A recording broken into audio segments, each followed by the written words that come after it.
The sound came before the dream. Long before Daniel ever thought of building a studio, long before he pictured himself behind a smoked tobacco sunburst kit under church lights, long before brothers and borrowed things in silence, there was just a boy in a hot Texas yard tapping on whatever would make noise. He was maybe 8, the first time he realized rhythm made the world make sense. The Varela house back then wasn't quiet. It was always full of some kind of noise. His father's tools clinking, the squeak of rusty wheelbarrows, the low hum of Spanish radio coming from a neighbor's window, his mother moving through the kitchen in a quiet rhythm of her own. The air in the summers was thick, dusty, smelling of sunburned grass, laundry drying on a line, and oil that had soaked into the driveway over years of the same old truck. Daniel would sit on the front step with 2 sticks, sometimes actual drumsticks, most times just pieces of scrap wood from whatever house his father was working on, and he'd tap. On buckets, on metal folding chairs, on the concrete step. He didn't know what 4/4 was, didn't have words for tempo or groove. He just knew that when his hands moved in a pattern, everything else, the shouting tenant down the street, the broken cars, his father's tired voice, fell into place. "Ese niño always tapping," the neighbors would say, half amused. His mother would smile, wipe her hands on her apron, and say, "Better tapping than trouble." His father, Arturo, didn't complain either. Maybe because he heard something of himself in that repetition, the way he swung hammers, the way he scraped walls. It was all rhythm. Work was a kind of music to him, so when he heard his oldest son tapping away on upturned buckets in the shade of the mesquite tree, he'd only glance over and say, "You hear the beat?" Good, the world's got rhythm. Remember that. Daniel did remember. The first time he heard a real drum set was at church. They'd gone on a Wednesday night, the kind of midweek service that smelled of coffee and old hymnals. The sanctuary was small, with fans turning slow overhead and plastic flowers on the altar. But that night, a youth group from another church came to visit, and they brought a full band. The guitars were nice, the bass was good. But when the drummer counted off and hit the kit, the whole room changed. The sound wasn't thin or sharp. It was full, like it wrapped around you and carried you along. Daniel's chest vibrated. The drum shells were lit from above, and the finish, a dark brown fading to amber, reminded him of the varnished doors his father always said were good wood. He couldn't stop staring. After service, while the grown-ups talked in the parking lot and kids ran around in the humid night air smelling of rain and asphalt, Daniel snuck back in. The lights were off now, just exit signs glowing red. The drum kit sat alone at the front, cables draped like vines. He reached out and touched the floor tom. It was still warm, he whispered. "Someday." That was the seed. Life, of course, didn't slow down so a boy could chase a sound. Arturo bought another house. This one was worse than most. The front door leaned in, like the house was tired of standing. There was insulation showing in places, and the smell, Lord, the smell, met them at the curb. It was a sour, wet, lived-too-hard smell like sweat and mop water that never dried. Arturo stood in the doorway, 4 boys lined up behind him like stair-steps, and said the same thing he always said. "It's got good bones." Daniel, 10 now, old enough to lift heavier things, nodded. He could smell beyond the rot, the possibility. Fresh paint, clean air, a family laughing. He could see it like his father did. They spent weekends there. The sun baked the roof, making the tar smell rise. Inside, the dust tasted like plaster and old smoke. While they worked, Daniel tapped on the stripped-down walls, on 5-gallon buckets, on the metal ladder, finding rhythms in ruins. Music lived beside work. It didn't interrupt it. At night, when they got home, tired and smelling of sweat and primer, his mother would make rice and beans, the smell filling the whole house with comfort. Daniel would eat fast, then take 2 spoons and tap on the table. His brothers would laugh. Little Elías would try to copy him on a cup. Even then, Daniel's beat was steady. He started saving without telling anyone. It began small. Quarters from change, a crumpled $1 from an aunt at a birthday. A few bills his father gave him for helping good today, mijo. He kept it in a shoebox under his bed, inside an old t-shirt so his brothers wouldn't go snooping. Every time he opened it, he'd count slowly, whispering numbers like prayers. He didn't know how much a real drum set cost. He only knew that someday he'd have one. School came easy to him, not because he was smarter, but because he liked order, problems that had answers, stories with endings. He watched his teachers and thought, I could do that. He liked the smell of books that had been opened 1,000 times, liked the way a classroom sounded when everyone was quiet. He noticed how his teachers made things make sense for other people, and something in him filed that away. Teaching, music, both were ways to bring chaos into rhythm. Meanwhile, the family kept working on houses, and some tenants were kind. They'd say thank you, offer them cold Cokes, keep the place neat. Others didn't. They left cigarette burns on carpets, black grease on walls, holes punched where anger had nowhere else to go. They'd let the toilet fill up to the edge, green ring and all, and still use it. They'd cook and never clean. And every time, it was the Varelas who came back with gloves and bleach. One time, when Daniel was 12, they opened a closet and found old beer cans stuffed into the wall like insulation. The smell hit him, sour, fermented, like something alive had been trapped. He gagged, eyes watering. Arturo clapped him on the shoulder. People don't always have what we have, he said. We clean it. We make it right. Daniel nodded, but a thought grew in him. Someday, I want to make something nobody can ruin. That thought was a beat, too. As he got older, music got clearer. At church, they sometimes let the youth do a song. They didn't have a drummer, though, just tambourines and a keyboard. He'd sit in the pew, hands on his knees, playing along in his head. At home, he'd tap on the back of chairs, on the dashboard of the truck while riding shotgun with his father. He could make a rhythm out of the turn signal. His father never said no to music, but he never said yes either. It just wasn't a priority. There were taxes, there were roofs, there were tenants. There were 4 boys to push through school. If money came, it went to need, not dream. Daniel understood, but the desire never left. By the time he was in his late teens, he had enough in the shoebox to at least start looking. He went to a small music store in town, the kind that smelled like old carpet, wood polish, and guitar strings. The walls glittered with instruments he could not yet afford, but there, in the corner, was the kit. Smoked tobacco sunburst, not gaudy, not rock star red. Just a deep brown melting into warm amber at the center of each shell, like someone had wiped the color of August sunlight into the wood. Chrome hardware, clean and bright. The cymbals hung above like patient halos. He walked toward it like someone approaching a childhood home. The owner, an older man with a gray ponytail and a shirt that said, "Support live music," saw him looking. "You play?" he asked. "A little," Daniel said, eyes still on the kit. "Good finish on that one," the man said, patting the floor tom like an old friend. "Smoke sunburst, real wood, warms up nice under stage lights." Daniel swallowed. "How much?" the man told him. It was more than what was in the shoebox, but not impossibly more. Daniel went home and counted again that night. Then he did something he hated doing. He picked up extra work, not just with his father, but tutoring, odd jobs, helping a neighbor move.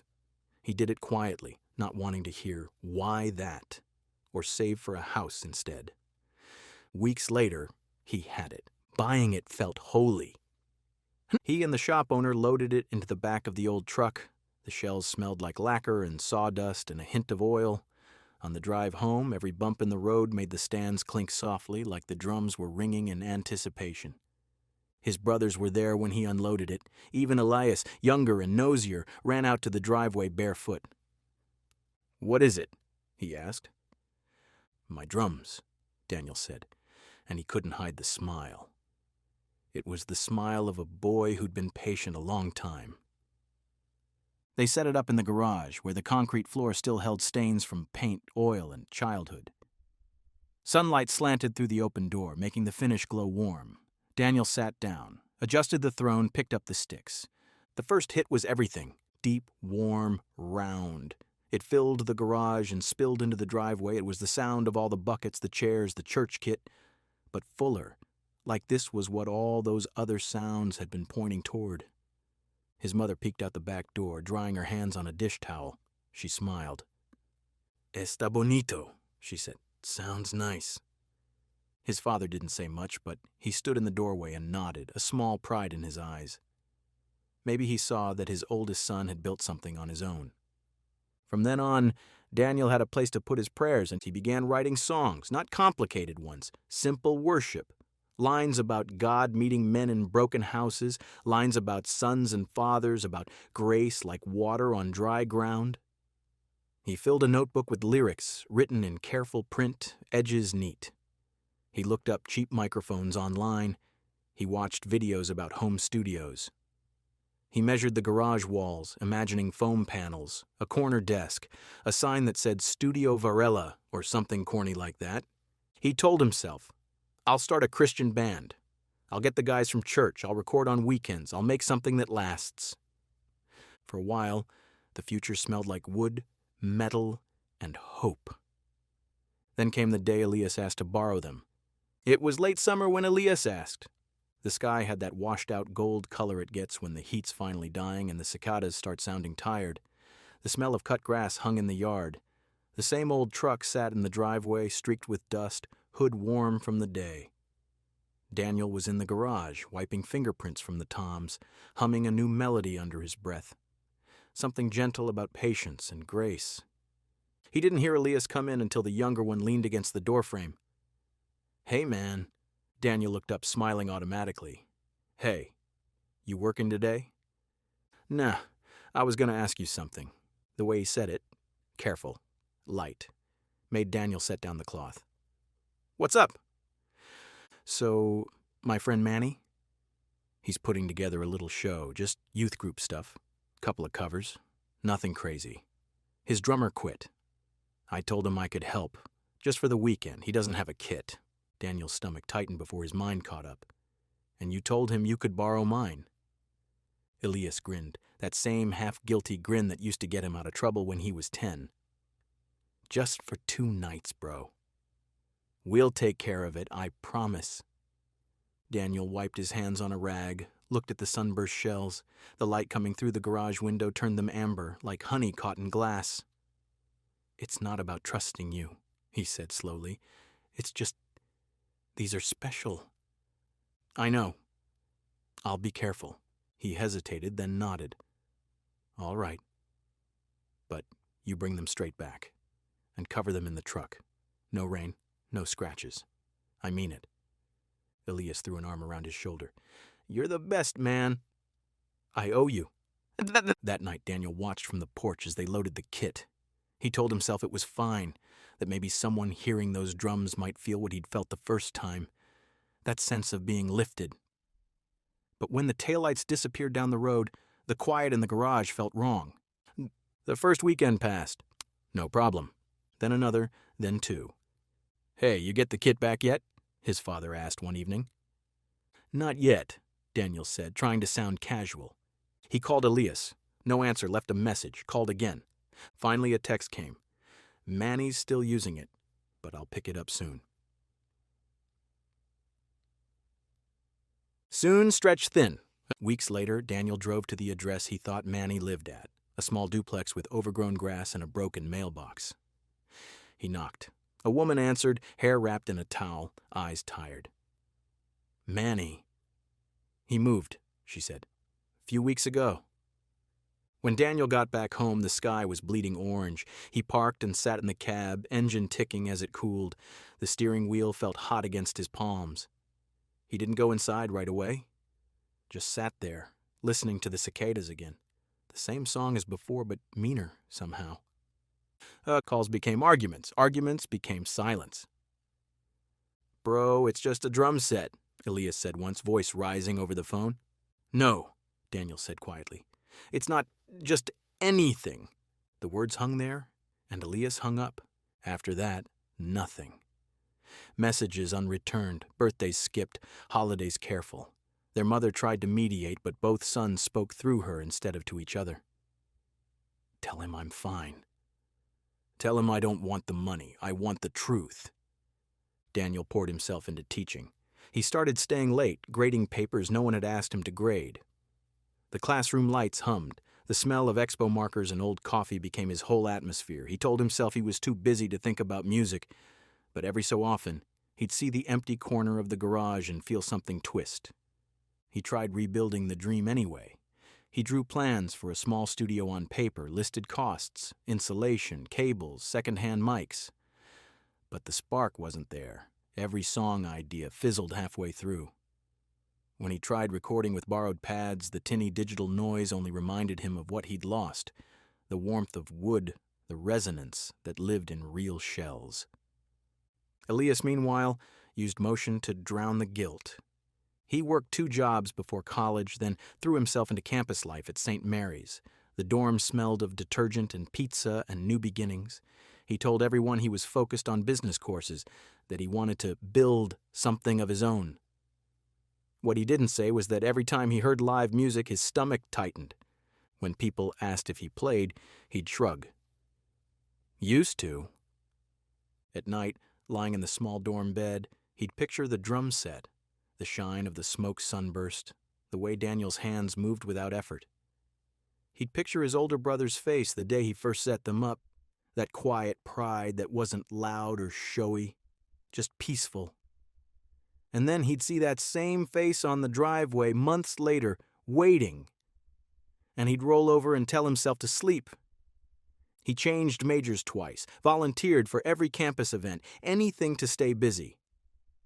If his phone buzzed and the contact said Daniel, he let it go to voicemail. Once Daniel tried reaching him through his girlfriend. That was the final straw. "He doesn't get to do that," Elías told her, voice tight. "He doesn't get to manage my life." By the time he graduated, he had mastered the art of not thinking about it, but the silence between them had grown so thick that even good news felt awkward. He sent a text after the ceremony. "Hope you're good," and deleted the reply before reading it. Back home, the family carried on. The brothers crossed paths at holidays like polite co-workers. Hey. Small talk about work, weather, sports. Their mother would watch, stirring something on the stove, her heart heavy. Daniel's students never knew. To them he was calm, patient, always encouraging. But sometimes, during after-school clubs, a student would tap a rhythm on the desk and he'd have to step out for air, the sound too close to memory. Years layered over the story like dust. What started as a small wound hardened into silence, and silence, when left long enough, becomes a language of its own. Time doesn't heal everything. Sometimes it just teaches you how to walk around the wound. And for Daniel, life became a rhythm without melody. The school year turned like clockwork. First bell, lunch duty, grading, parent conferences, summer workshops, then start again. The scent of dry erase markers and cheap hand sanitizer clung to his clothes. He filled the silences of his days with tasks, busy, necessary, safe. On Monday mornings, he'd drive the same route past the same line of mesquite trees, their branches bowed in the wind. He would listen to sermons on the radio, the kind where pastors told stories about letting go, about grace and patience. He'd nod along, even whisper amen sometimes, but he didn't notice that every message about forgiveness made his hands grip the wheel a little tighter. At night, after grading papers, he would sit on the back porch with a cup of coffee that always went cold. The crickets would hum their same old song, steady, endless. Somewhere far away, a train horn would moan. He'd tap a slow beat against his knee, barely audible, just enough to remember that rhythm was still alive somewhere inside him. Then he'd stop, ashamed, as if even that small sound betrayed the vow of quiet he'd made. His father had slowed down too, Parkinson's creeping in with tremors that shook screws out of his grip and sentences out of rhythm. When Daniel visited, he found the old man in his chair by the window, a blanket over his legs, the smell of menthol rub and faint sawdust still clinging to him. They'd talk about the weather, the neighbors, the price of gas. Never about the past, never about the other sons. One afternoon, Arturo looked up, hand trembling slightly, and said, "You still play?" Daniel smiled without smiling. "Not much anymore." "Shame," the old man murmured. "That was something good you had there." He didn't say anything else, but the words hung in the room long after Daniel left. Across town, Elías was trying to build a life that looked complete. He had an apartment with beige carpet and bills stacked on the counter. He had friends who thought he was easygoing. He laughed at their jokes, went out for wings, took pictures smiling. But when the nights got quiet, the same ache returned. Guilt had a smell, he realized. It smelled like the inside of a moving truck, like dust and sweat and wood you can't quite clean.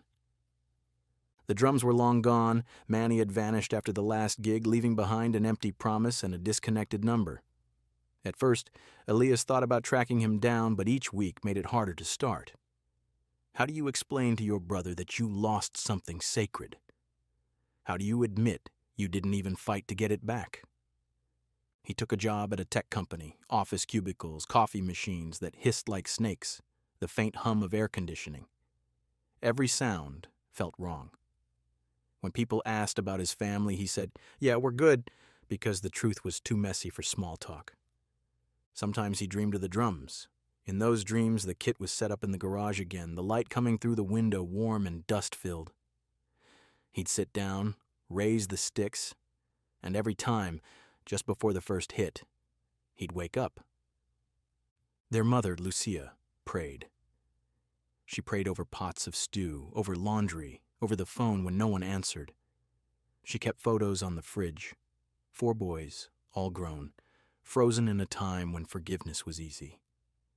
She lit candles in front of a small wooden cross every Thursday night. The wax dripped slowly, the flame flickering like the tremor in her husband's hand. "Señor," she whispered, "hazlos hablar." Make them talk. Years passed this way, quiet and steady.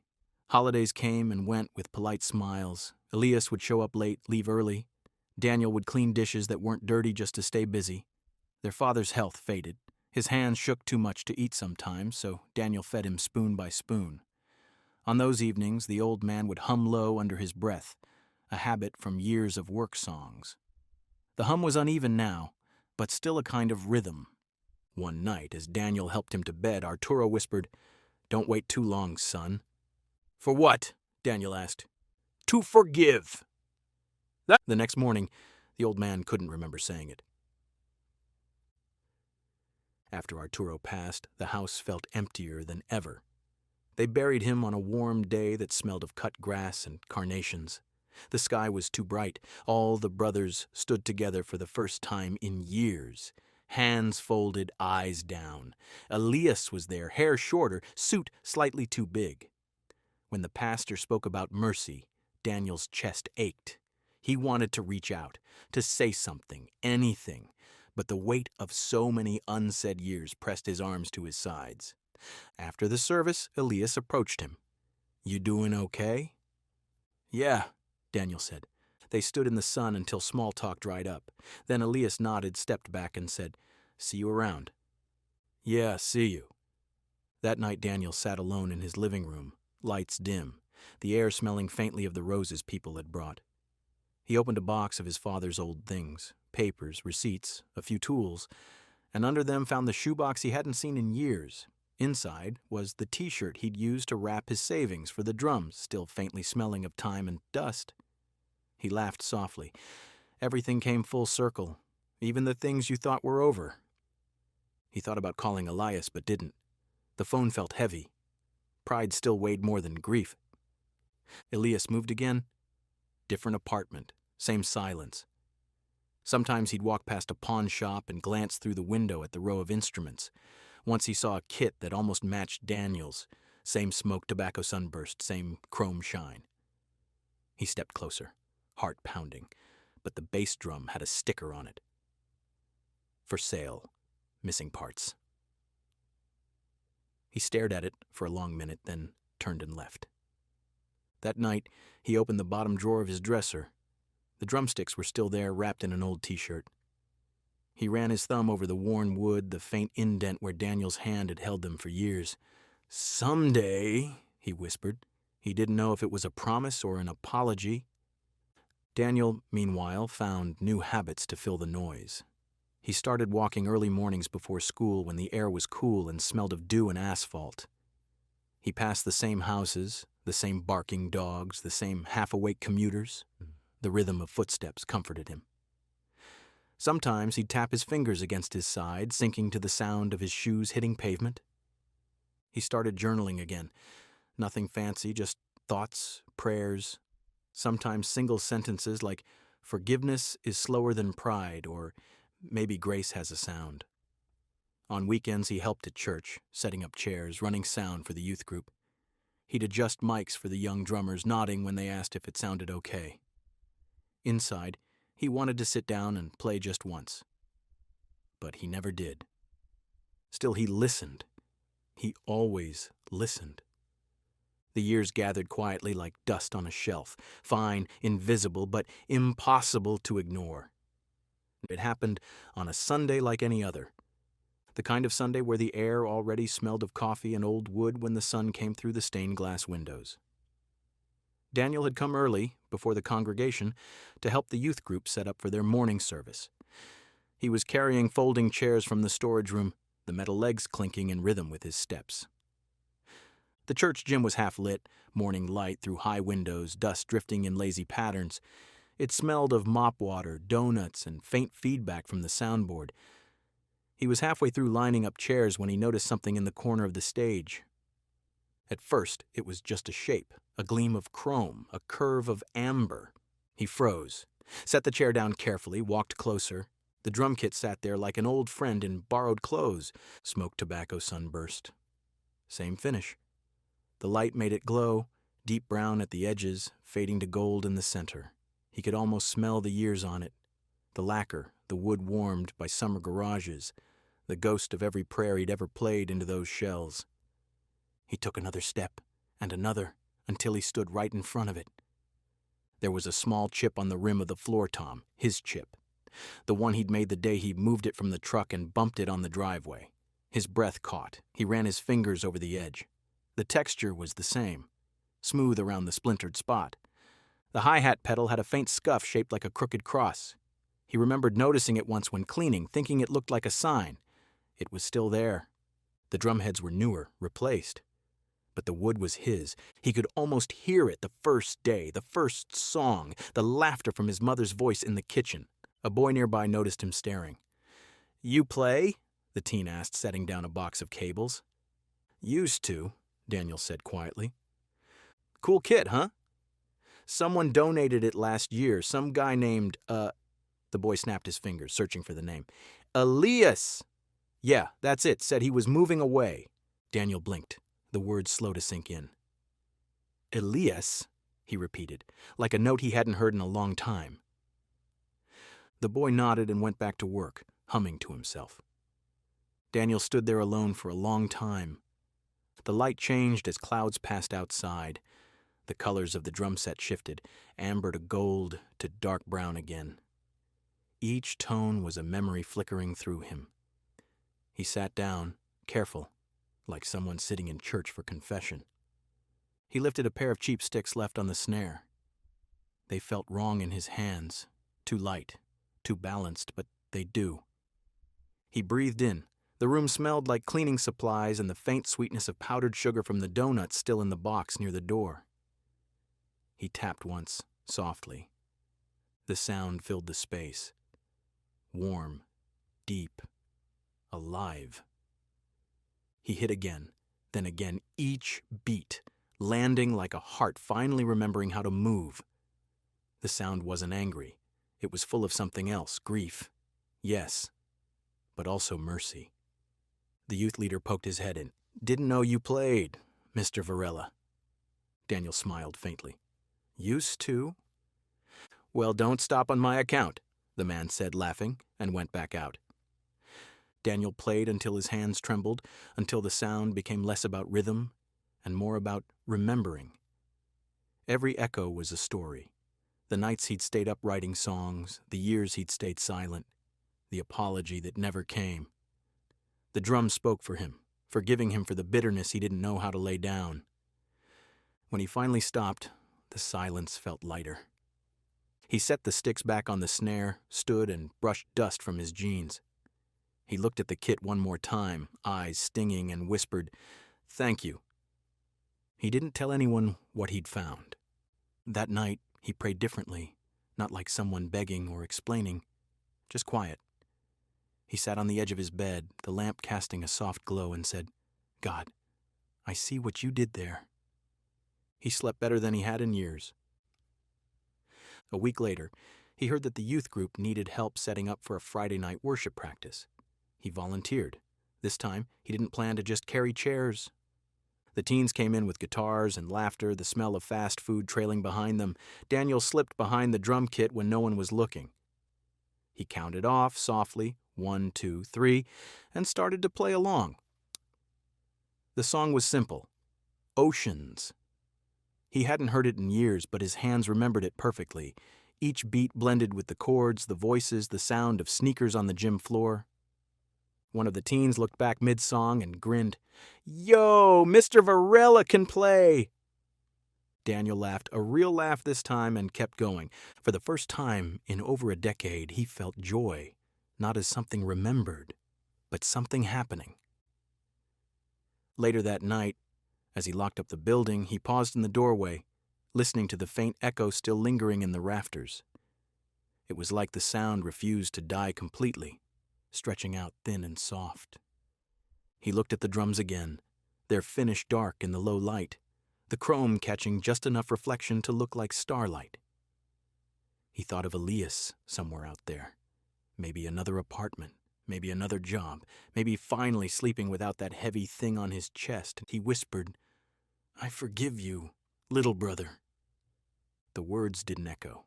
They didn't need to. They stayed in the room, hovering above the kit like a final note that would never quite fade. Forgiveness often arrives quietly, like rain you don't notice until you're already wet. It was late spring when Elías came home. The Varela house looked smaller than he remembered. The trees in the yard had grown taller, bending toward the sun, their roots lifting patches of cracked sidewalk. The paint on the garage door had faded to a pale ghost of its old red, and there was a squeak in the hinge that sang whenever the wind pushed too hard. He stood in the driveway holding a small cardboard box, unsure if he should knock or just leave it on the porch. The box wasn't heavy, but it carried years. Inside were 2 drumsticks, worn smooth, their wood pale where calluses had once met them. He had kept them through every move, every city, every attempt to start over. Wrapped around them was the same torn t-shirt Daniel used to clean cymbals. He had carved one word into the wood with a pocket knife the night before. Sorry. He'd thought about mailing them, then about calling, then about doing nothing at all. But the week before, a mutual friend from church had posted a photo of Daniel behind a drum set. That drum set, glowing amber under the stage lights. Elías had stared at the image until his vision blurred. He had always known, somewhere deep down, that God wasn't finished with the story. Now here he was, heart pounding, driveway quiet except for the hum of cicadas. Through the open garage door he could hear music, not drums, but soft acoustic guitar, and the faint sound of humming. The air smelled like charcoal, like the start of a cookout. He stepped closer and saw Daniel at the grill, turning pieces of chicken, smoke curling around him like incense. Daniel looked older. Not old, but seasoned. His glasses were the same, his posture still carried that quiet steadiness, but his eyes had softened. He turned, tongs in hand, and froze when he saw his brother. For a heartbeat, neither of them spoke. Elías lifted a hand in a small wave. "Hey!" Daniel blinked, then managed a half smile. "Didn't know you were coming." "Didn't know I was either," Elías said, voice cracking in a way that embarrassed him. Daniel nodded toward the table. "Grab a plate." They stood side by side, the way brothers do when words are too fragile to handle. The grill hissed and popped. Smoke rose, carrying the smell of pepper and barbecue sauce. Somewhere behind them, their mother's laughter floated from the house. The sun was beginning to lower, painting everything gold. After a while, Daniel broke the silence. "How's life?" "Busy," Elías said. "You?" "Same." The simplicity of it made them both laugh quietly, and for the first time in years the sound wasn't strained, just human. Elías reached into the box, hands trembling slightly. I, brought you something. Daniel looked down as the younger man held out the wrapped sticks. The t-shirt was old and frayed, edges stained with age. When he unwrapped it, the smell of wood and faint soap filled the air. The carved word caught the sunlight. Sorry. Daniel stared at it for a long moment, then ran his thumb over the letters. He smiled. Not the kind of smile that hides pain, but the kind that releases it. You didn't have to, he said softly. I know, Elías replied. That's why I did. Daniel laughed, low and warm, and clapped his brother's shoulder. Let's eat before Mom starts yelling. That was it. No dramatic music, no tearful speeches, just two men choosing peace over pride while the grill hissed and the evening settled in. Later, after everyone had eaten and the plates were stacked in the sink, Daniel sat on the porch.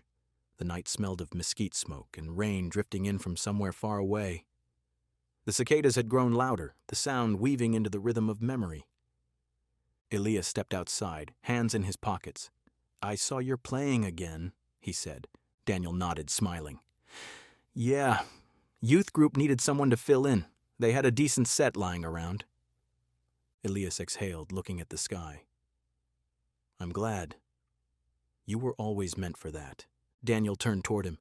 You know, for a long time, I thought I was waiting for an apology. Turns out I was really just waiting to let go. Elías swallowed. I didn't mean to.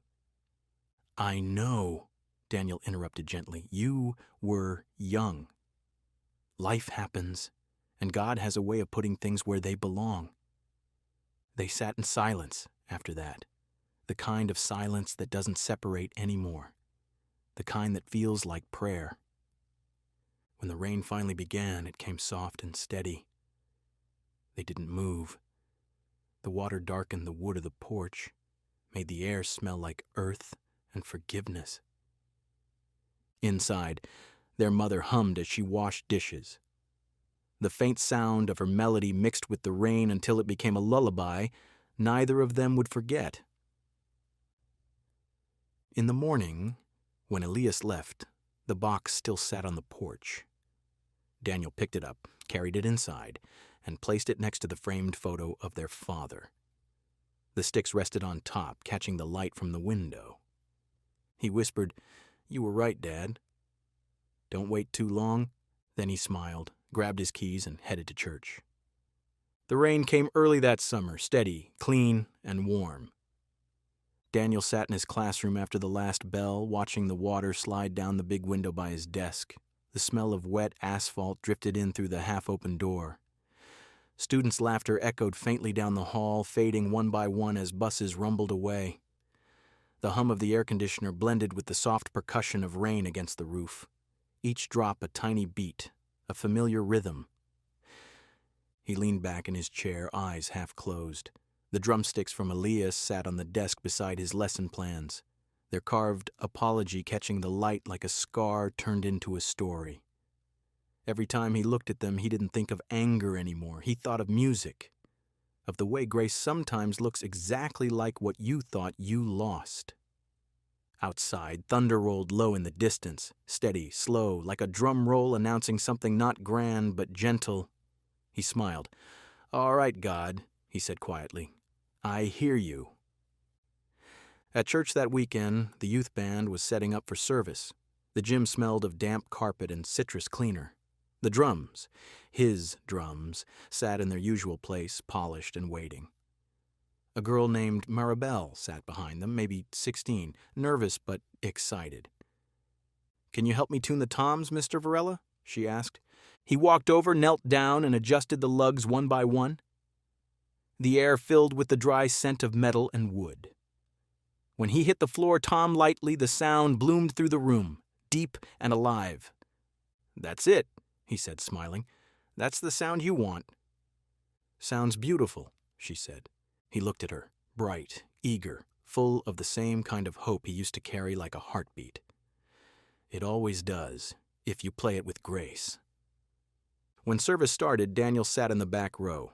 The band played their first song, upbeat, joyful, filled with claps and voices. He closed his eyes. For a moment, The years folded together. He was a boy again, in a small hot church, listening to drums for the first time. He could almost smell the old hymnals, hear his mother whispering prayers beside him, feel the wood of the pew under his small hands as he kept time on his knees. Tears welled up, but he didn't hide them. Joy has a way of looking like sorrow when it's real. When the song ended, he whispered under his breath, "Thank you." A few miles away, in a one-bedroom apartment, Elías sat by his window with a cup of coffee and the sound of rain echoing through the drain pipes. He'd been quiet all day, thinking about the visit, about his brother's laugh, about how easily the air had cleared once pride stepped aside. On his table lay a small notebook, his own now. On the first page he had written, "Start over." He didn't know what it meant yet. Maybe he'd pick up a new hobby, maybe join a Bible study, maybe just start showing up again. But the guilt that used to hum in his chest had softened into something lighter. He realized forgiveness wasn't something Daniel gave him.